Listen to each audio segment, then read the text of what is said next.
আসসালামু আলাইকুম। সবাই কেমন আছেন? আশা করছি সবাই অনেক ভালো আছেন। আমি আল্লাহর রহমতে অনেক ভালো আছি। রুবি কিচেনে আজকে আমি আপনাদেরকে দেখাবো কিভাবে খুব সহজে ঘরে থাকা অল্প কিছু মশলায় নেহারি রান্না করতে পারেন। আমরা যখন নেহারি বাহিরে খাই, রেস্টুরেন্টে যখন নেহারিগুলো খাই তখন খেতে অসম্ভব ভালো লাগে। রেস্টুরেন্ট স্টাইলে আমি আজকে ঘরে থাকা অল্প কিছু মশলায় আপনাদেরকে নেহারি রান্না করে দেখাবো। খেতে অসম্ভব মজার এই নেহারিটি। এই তো প্রথমে আমি এখানে গরুর নেহারি রান্নার জন্য গরুর পা নিয়ে নিয়েছি। এখানে 3 কেজির মতো হবে। এখানে আমি কয়েকটা সলিড মাংসের টুকরো নিয়ে নিয়েছি। যখন নেহারি রান্নার পর মাংসগুলো গলে গলে যাবে, খেতে অসম্ভব ভালো লাগে। এটা অপশনাল, আপনারা চাইলে এটা স্কিপ করতে পারেন। এই তো আমি এখন একে একে সব মশলা দিয়ে দিব। এখানে আমি আস্ত মশলা, গরম মশলা দিয়ে দিচ্ছি। এখানে আমি দারচিনি, এলাচ, তেজপাতা, গোলমরিচ আর 2টা স্টার এনিস দিয়ে দিলাম। আর এখানে আমি দিয়ে দিলাম 3 কাপের মতো পেঁয়াজ।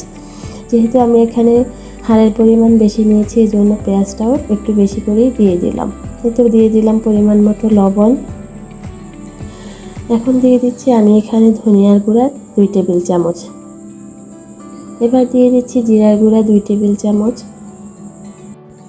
এখন আমি দিয়ে দিলাম রাঁধুনি মাংসের মশলা, এখানে 2 টেবিল চামচের মতো। আর এখানে আমি দিয়ে দিলাম কারি মশলা, এটাও রাঁধুনির, আমি এখানে দিয়ে দিলাম 1 টেবিল চামচের মতো। এখন আমি 2 টেবিল চামচের মতো হলুদের গুঁড়া দিয়ে দিলাম আর দিয়ে দিলাম 2 টেবিল চামচের মতো মরিচের গুঁড়া। ঝালটা যে যেমন খেতে চান সেই অনুযায়ী দিয়ে নেবেন।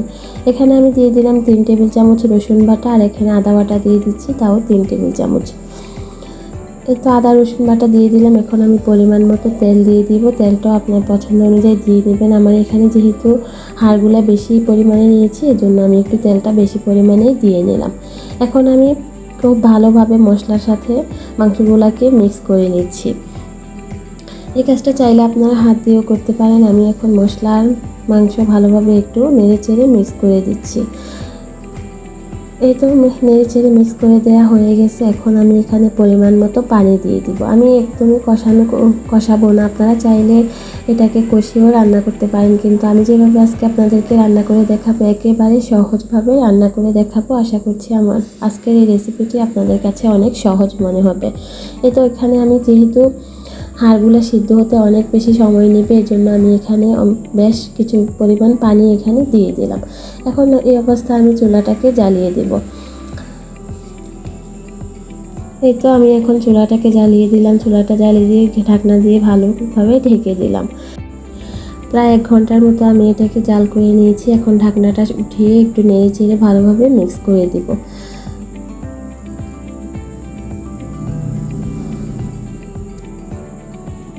এটা আমি একটু নেড়ে চেড়ে ভালোভাবে মিক্স করে দিয়ে আবারও ঢাকনা দিয়ে ঢেকে আমি জাল করে নেব প্রায় 1 ঘন্টার মতো। আবার যখন 1 ঘন্টার মতো জাল করে নেওয়া হয়ে গেছে, এই অবস্থায় আমি চুলাটাকে অফ করে দিব।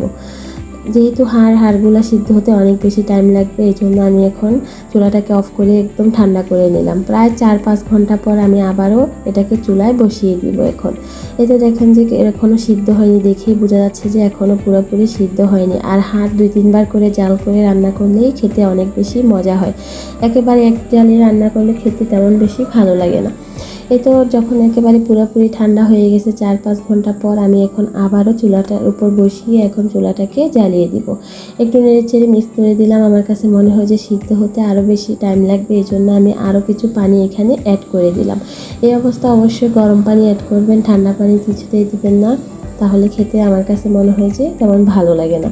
এই তো গরম পানি দিয়ে আমি এখন আবারও চুলায় বসিয়ে ভালোভাবে এটাকে সিদ্ধ করে নেব। যতক্ষণ না সিদ্ধ হয়ে আসছে, একদম মাংসগুলা গলে গলে আসছে, ততক্ষণ পর্যন্ত এটাকে রান্না করতে হবে। এই তো দেখেন যে প্রায় আমি আরও 1 ঘন্টার মতো জাল করে নিয়েছি। এখন দেখছেন যে মাংসটা একটু ফুলে ফুলে আসতেছে আর দেখেই বোঝা যাচ্ছে যে সিদ্ধ হয়ে গেছে। এখন আমি চুলা থেকে নামিয়ে নিলাম। এখন আমি এটাকে বাগার দিয়ে দিব। আপনারা চাইলে এটা নাও দিতে পারেন, তবে দিলে একটা সুন্দর গ্রান আসে, খেতে অসম্ভব ভালো লাগে। এখানে আমি একটা রসুন কুচি দিয়ে দিলাম আর এখন দিয়ে দিলাম পেঁয়াজ কুচি। এখন রসুন পেঁয়াজ আমি একসাথে ভালোভাবে ভেজে নেব, একদম লাল লাল করে বেরেস্তার মতো কালার করে ভেজে নেব। এই তো ভাজা প্রায় হয়ে গেছে। এখন আমি এগুলাকে মাংসের উপর ঢেলে দেব। এই তো আমি এখন মাংসের উপরে ঢেলে দিলাম। ঢেলে আমি অল্প কিছুক্ষণ চুলার উপর রেখেই নামিয়ে নেব। বাগার দেওয়ার পরে খুব বেশিক্ষণ চুলার উপরে না রাখলেই ভালো, তাহলে সুন্দর যে গ্রানটা আসে ওইটা মনে হয় যে চলে যায়। এই তো রান্নাটা পুরোপুরি কমপ্লিট হয়ে গেছে। এখন আমি চুলাটাকে অফ করে দিলাম।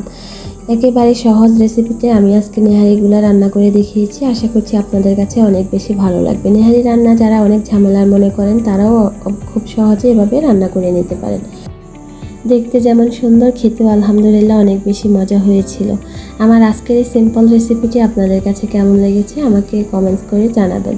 আর আমার রেসিপিটি যদি আপনাদের কাছে ভালো লেগে থাকে তাহলে আমার চ্যানেলটিকে সাবস্ক্রাইব করে রাখবেন। আজকের ভিডিওটি এই পর্যন্তই। সবাই ভালো থাকবেন, সুস্থ থাকবেন। আল্লাহ হাফেজ।